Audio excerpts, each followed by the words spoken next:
ನಾನು ಈ ಬಾರಿ ಗಣೇಶ ಹಬ್ಬ ಮಾಡ್ತೀನೋ ಇಲ್ವೋ ಅಂತ ಡೌಟಲ್ಲೇ ಇದ್ದೆ.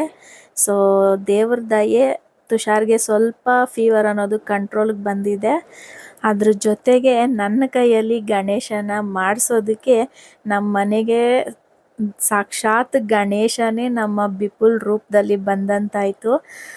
ಸೊ ಬಿಪುಲು ಅಂದರೆ ನನ್ನ ಅಕ್ಕನ ಮಗ. ಸೊ ಅವನು ಸಡನ್ನಾಗಿ ಹಾಸ್ಟ್ಲಿಂದ ಬರೋದು, ನಮ್ಮ ಮನೆಗೆ ಬರೋದು. ಸೊ ಅವ್ನು ಬಂದಿದ್ದಕ್ಕೆ ನನಗಿದೆಲ್ಲ ಮಾಡೋಕ್ಕೆ ಸಾಧ್ಯ ಆಗಿದ್ದು. ಅವನು ಬಂದಮೇಲೆ ಎಲ್ಲ ಪ್ರಿಪ್ರೇಷನ್ ಅನ್ನೋದನ್ನು ಸ್ಟಾರ್ಟ್ ಮಾಡ್ಕೊಂಡ್ರಿ. ಗಣೇಶನ ಮಾಡಿದ್ರಿ. ಗಣೇಶ ಆದಮೇಲೆ ಶಾಪಿಂಗು ಎಲ್ಲನೂ ಸಹ ಮುಗಿಸ್ಕೊಂಡೆ ನಾನು. ಸೊ ಬಿಪುಲ್ ಬಂದಿದ್ದಕ್ಕೆ ನನಗೆ ಇಷ್ಟೆಲ್ಲ ಮಾಡೋದಕ್ಕೆ ಆಗಿದ್ದು. ನನಗಂತೂ 2-3 ದಿನ ನಿದ್ದೆ ಇಲ್ದಿದ್ದಕ್ಕೆ ಫುಲ್ಲು ತಲೆನೋವು ಬಂದುಬಿಟ್ಟಿತ್ತು. ಒಂದು 2 ಡೇಸ್ ನಾನು ಟ್ಯಾಬ್ಲೆಟ್ನ ಹಾಕ್ಕೊಂಡಿಲ್ಲ. ಸರಿ ನಿದ್ದೆ ಮಾಡಿದ್ರೆ ಸರೋಗುತ್ತಲ್ವ ಅಂತ ಹಾಗೆ ಇದ್ಬಿಟ್ಟಿದ್ದೆ. ಬಟ್ ಅದು ಕಂಟ್ರೋಲೇ ಆಗಿಲ್ಲ. ಇನ್ನು ಈ ತಲೆನೋವು ಹಿಂಗೆ ಇದ್ದರೆ ಹಬ್ಬದ ಕೆಲಸ ಏನೂ ಮಾಡೋಕ್ಕಾಗಲ್ಲ ಅಂತ ಸೊ ಇವತ್ತೊಂದು ಮಾತ್ರೆನೂ ಸಹ ತಗೊಂಡ್ಬಿಟ್ಟೆ. ಮಾತ್ರೆ ತಗೊಂಡಿದ್ದು ಒಂದು 1/2 ಅವರ್ 1 ಅವರ್ಗೆ ಹೆಡ್ಡೇಕೆಲ್ಲ ಕಡಿಮೆ ಆಗೋಯ್ತು. ಇನ್ನು ನನಗಂತೂ ಪ್ರತಿ ವರ್ಷ ನನ್ನ ಕೈಯಾರೆ ಗಣೇಶನ ತಯಾರು ಮಾಡೋದ್ರಲ್ಲಿ ನನಗೆ ತುಂಬ ಖುಷಿ ಆಗುತ್ತೆ. ಒಂದೊಂದು ವರ್ಷವೂ ಸಹ ಒಂದೊಂದು ರೀತಿಯಾಗಿ ಪ್ಲ್ಯಾನ್ ಮಾಡ್ತಾ ಇರ್ತೀನಿ. ಸೊ ಯಾವ ರೀತಿ ಮಾಡಬೇಕು ಏನು ಅಂತ. ಮಗು ಹುಟ್ಟಿದ್ಮೇಲೆ ಸ್ವಲ್ಪ ಇವೆಲ್ಲ ಕಡಿಮೆ ಆಗಿದೆ. ಬಿಕಾಸ್ ಟೈಮೇ ನನಗೆ ಸಿಗ್ತಾ ಇಲ್ಲ. ಅದಕ್ಕೋಸ್ಕರ ನಮಗೆ ಗಣೇಶನ ಮಾಡೋಕ್ಕೆ ಬರೋದಿಲ್ಲ ಅಂತ ಸುಮಾರು ಜನ ಹೊರಗಡೆಯಿಂದ ತರ್ತಾ ಇರ್ತೀರಲ್ವ.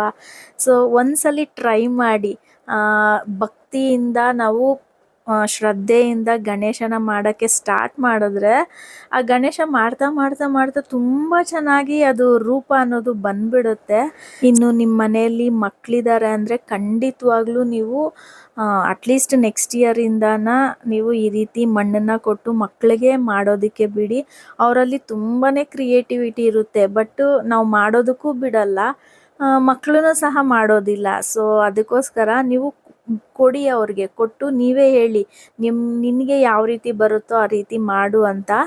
ಸೊ ಅವ್ರ ಕ್ರಿಯೇಟಿವಿಟಿನೆಲ್ಲ ಆಚೆ ಹಾಕ್ತಾರೆ. ನಮ್ಮ ಬಿಪುಲ್ ನೋಡಿ ಎಷ್ಟು ಚೆನ್ನಾಗಿ ಈ ಮೂಷಕನ ಮಾಡಿದ್ದಾನೆ ಅಂತ. ಸೊ ಮೇಲೆ ಎಲ್ಲ ಏನೇನೋ ಡಿಸೈನು ಎಲ್ಲ ಮಾಡ್ದೆ ತುಂಬ ಚೆನ್ನಾಗಿ. ಮತ್ತು ಈ ರೀತಿ ಆರ್ಟ್ ಮಾಡೋದ್ರಿಂದ ಪೇಷನ್ಸ್ ಅನ್ನೋದು ತುಂಬಾ ಜಾಸ್ತಿ ಆಗುತ್ತೆ. ಸೊ ಕ್ರಿಯೇಟಿವಿಟಿ ಥಿಂಕಿಂಗು ಸಹ ಜಾಸ್ತಿ ಆಗುತ್ತೆ. ಸೊ ಫೈನಲಿ ನಮ್ಮ ಗಣೇಶ ರೆಡಿಯಾಗಿದ್ದಾರೆ. ಯಾವ ರೀತಿ ಇದ್ದಾರೆ ಅಂತ ಕಮೆಂಟ್ ಮಾಡಿ ತಿಳಿಸಿ. ನನಗಂತೂ ತುಂಬಾ ಬ್ಯಾಕ್ ಪೇಯ್ನ್ ಬಂದುಬಿಡ್ತು ಮಾಡ್ತಾ ಮಾಡ್ತಾ. ಇನ್ನು ನಮ್ಮ ಬುಜ್ಜಿ ಗಣಪ ನಿಮಗೆಲ್ಲ ಇಷ್ಟ ಆಗಿದರೆ ಖಂಡಿತವಾಗ್ಲೂ ಲೈಕ್ ಮಾಡಿ, ಶೇರ್ ಮಾಡಿ ಹಾಗೂ ಕಮೆಂಟ್ ಮಾಡೋದು ಮಾತ್ರ ಮರಿಬೇಡಿ.